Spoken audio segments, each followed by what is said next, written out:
Okay, this is a vid I've been wanting to do for a while. Yeah, this is my thoughts on Hulk Hogan's Celebrity Championship Wrestling. I've just watched the final of it today. Obviously it wasn't broadcast in like United Kingdom, so I had to a lot of the time I had to go looking for it on the internet. I had my reservations about this show, where it actually be any good, because the format of it sounded very reality TV, and you all know what reality TV can be like. Shit, basically. But yeah, I found somewhere that had the first episode, and in that first episode I was probably more entertained than most things I see off any of the weekly wrestling shows, to be honest. I didn't know who half these celebrities were at all, but I just thought it was done quite well and had a great entertainment factor about it. It got better as the weeks progressed, definitely.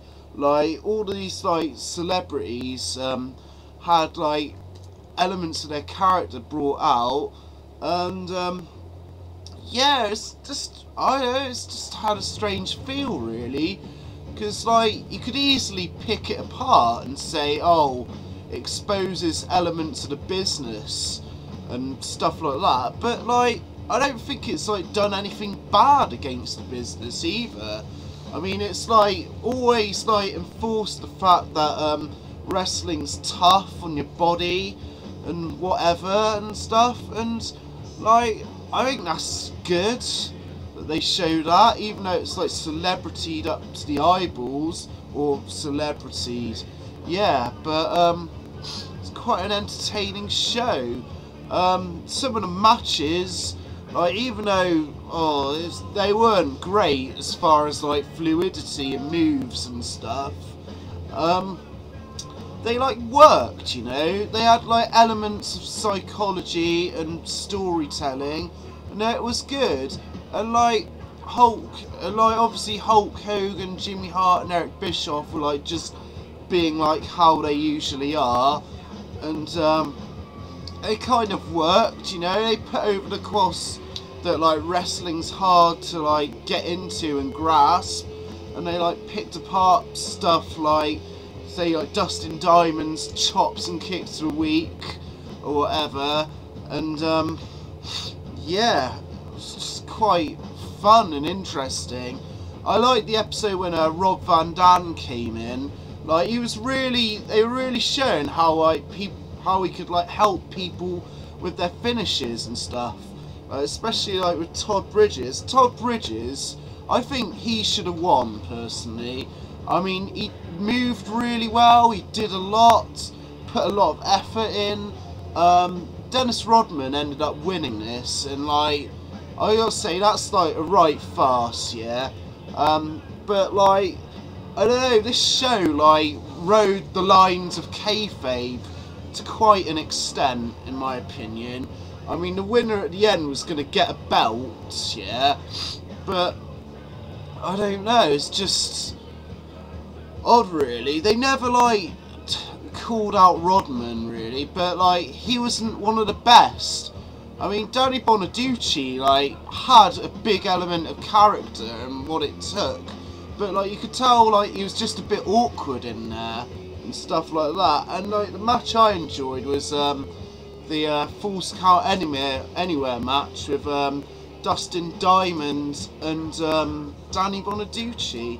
I thought that was quite entertaining, but yeah, I thought overall it was a good show. It really surprised me how entertaining it was and it came across. I mean, yeah, I don't know, it's you could tell all of it was kayfabe, even little bits of rivalries in there and stuff between Bonaducci and Dustin Diamond or whatever. You can tell a lot of that was bollocks, but it was funny bollocks though, I have to say. It was quite funny and interesting, and like the commentator Bubba the Love Sponge saying, oh, he's acting like a great heel at the moment, and oh, he's selling it well, and all that. And that was like, I don't know, I think like for a program that's about like learning and teaching how to wrestle, I think that's kind of acceptable. You could argue that that's like exposing the business like a hell of a lot, but like within the context of the program, I thought it was okay. You know, I mean, they'd learn like 3 different moves every week, and Brutus Beefcake and Brian Knobbs would be like their on-screen like teachers and that. And Brian Knobbs has such a like big personality, it's hard to not be entertained by him. Like, he makes me laugh a hell of a lot.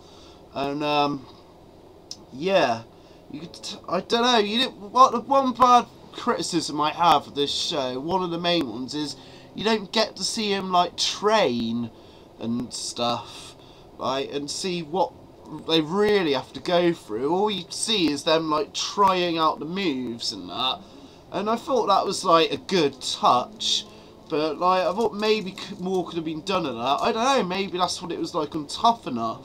I mean, I've never seen any Tough Enough, but yeah, overall I thought like this wasn't a bad show, and like I'd be like looking forward to another season of it. I was surprised by it, let's put it that way. Yeah, I thought like it could be like fucking shit bollocks reality TV. Like there was a like British wrestling thing on years ago that was fucking diabolical and had no wrestling in it. But yeah, this one was very entertaining. It had a good feel, and it's all about like kind of learning stuff like to react to the crowd. Another thing I didn't really like about it was like all the quick camera shots during matches. Like, it's just like cut away to like the judges, Hogan, Jimmy and Eric, just going, oh, and oh my god, and all this, and like, I know that element of realism wasn't there, but you could understand why it wasn't there, considering like they were teaching celebrities to like put on a wrestling match. You know, there's probably even more botches like on the cutting room floor for that. But yeah, anyway, that was just my thoughts on this show, and yeah, I was entertained by it. What can I say? I'd like to hear what you thought if you've seen any of it. Cheers.